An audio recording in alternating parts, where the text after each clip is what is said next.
Your honour, अगर आप अपनी याददाश्त पर जोर डालें तो तारीख का एक वाकया आपको जरूर याद आएगा। जब लॉर्ड माउंटबेटन ने रात के 3:30 बजे पंडित जवाहरलाल नेहरू को फोन किया था तो पता चला कि वो सो रहे हैं, और उसी वक्त जब उन्होंने हमारे कायद को फोन किया तो पता चला कि वो जाग रहे हैं।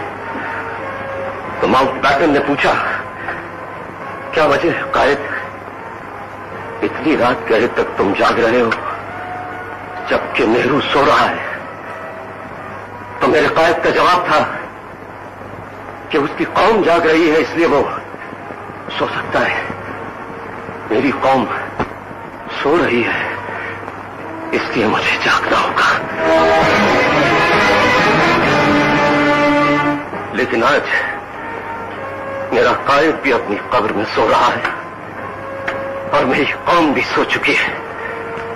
मैं अपनी कायद की लाश को अपने कंधों पर उठाकर पूरी दुनिया का चक्कर लगाना चाहता हूं योर ऑनर, ताकि जहां भी मुझे मेरे कायद का पाकिस्तान नजर आए मैं उन्हें वहीं दफन कर दूं, क्योंकि खुदा की कसम ये मेरे कायद का पाकिस्तान नहीं है योर ऑनर, ये मेरे कायद का पाकिस्तान नहीं है, नहीं है ये मेरे कायद का पाकिस्तान। अगर ये पाकिस्तान है तो बाखुदा ये हमारा पाकिस्तान नहीं है योर ऑनर, हमारा पाकिस्तान नहीं है, क्योंकि मैंने कायद के मजार से उठने वाली आवाज को सुना है जो कह रही थी कि कह दो अपनी कौम से या इस मुल्क को बेच डाले या फिर इसे बचा ले, क्योंकि ये हमारा पाकिस्तान नहीं है योर ऑनर। अस्सलाम वालेकुम नाज़रीन, हालात हादरा आजकल अजीबो गरीब परेशान कौन, ख़ास तौर पर पाकिस्तान के बारे में सूरत हाल बहुत नाजुक है।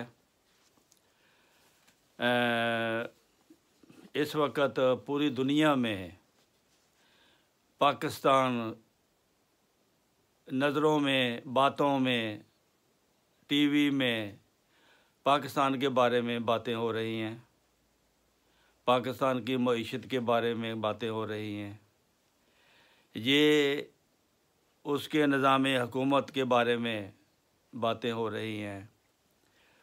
वो कुछ लोग उसके हिस्से बखरे करने वाली बातें करते हैं, कुछ लोग जब ये जहाज़ डूब जाएगा फिर अपना अपना हिस्सा लेने की बातें कर रहे हैं। ये आजकल तबसरे चल रहे हैं।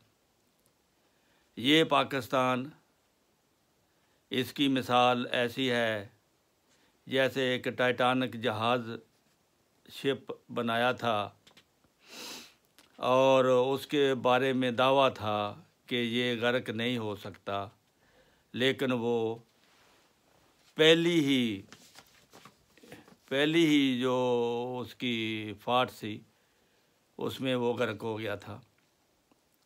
पाकिस्तान एक नाकाबिले तस्खीर मुल्क दुनिया में समझा जाता था, लेकिन आज इसकी हालत ये हो गई है कि शिप डूब रहा है पाकिस्तान का, और शिप में बैठे हुए लोग भी चीखो पुकार कर रहे हैं कि हमें बचाओ, और शिप से बाहर बैठे हुए, दुनिया में बैठे हुए तमाम लोग चीखो पुकार कर रहे हैं कि पाकिस्तान को बचाओ, लेकिन कोई पुरसान हाल नहीं है, कोई हालात इसके नज़र नहीं आते कि ये इसके बचाने का कोई बंदोबस्त हो सकेगा।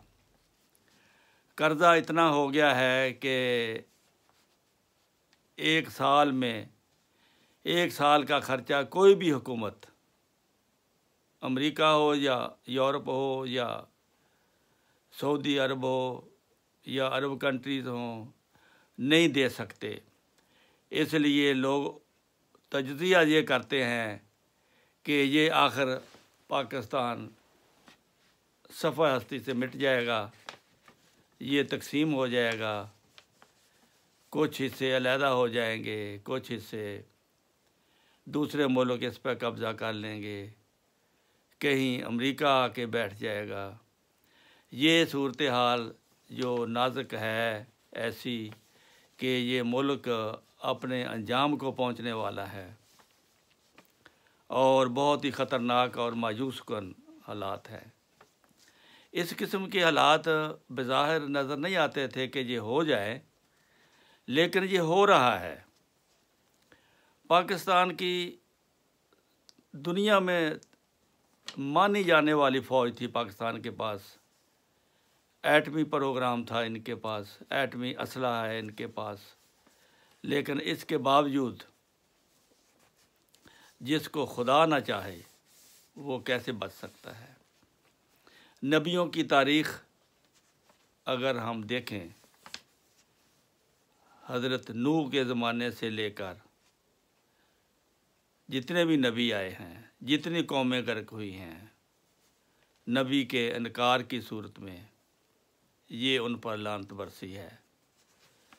नूह की कौम पहाड़ों में रहने वाली थी, वहाँ पानी का नामो निशान ना था, लेकिन वो पानी में खुदा ने गर्क कर दी थी।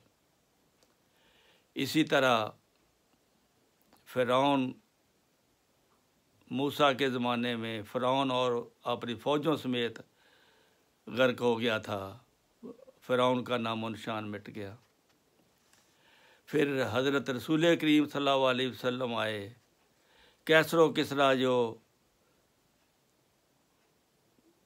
दुनिया में उस वक़्त सबसे बड़ी ताकतें थीं, वो मिट गई, उसका नामो निशान ना रहा। इसी तरह का कुछ लगता है कि पाकिस्तान में भी इसी किस्म की बद्दुआ कोई लगी हुई है कि खुदा ताला इस कौम से नाराज़ है।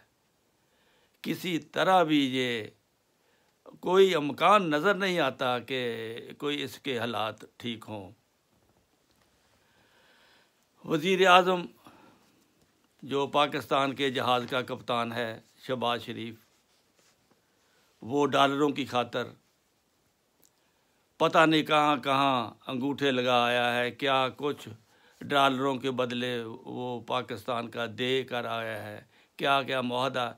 इस किस्म के पढ़े लिखे वज़ीर आज़म जिस मुल्क के पास हों तो वो मुल्क फिर कैसे कायम रह सकता है, जिसको ये भी पता नहीं कि मैं कहाँ दस्तखत कर रहा हूँ, मैं कहाँ अंगूठा लगा रहा हूँ, ऊपर क्या लिखा हुआ है। तो ये सूरत हाल है। पहली कौमों की निस्बत अगर मुआवजा किया जाए तो वही बात बनती है। बड़े बड़े माशी तजर्बाकार जो हैं वो हथियार फेंक रहे हैं पाकिस्तान के बारे में, मायूस हैं, लेकिन अल्लाह की रहमत से मायूस नहीं होना चाहिए। एक कौम थी हज़रत यूनुस अलैहिस्सलाम की, जिन्होंने तौबा कर ली थी और अज़ाब उन पर टल गया था, वो बच गए थे। आज इस कौम पर वो वक्त है, अगर ये तौबा कर लें, अपनी हरकतों से बाज आ जाएं जो गैर इस्लामी हरकतें हैं इनमें, तो कोई मुश्किल नहीं है अल्लाह ताला के लिए कि इस कौम को बचा ले। बहरहाल हालात इतने नाजुक हैं कि दुआ और इस्तग़फ़ार के अलावा कोई सूरत कामयाबी की नज़र नहीं आती।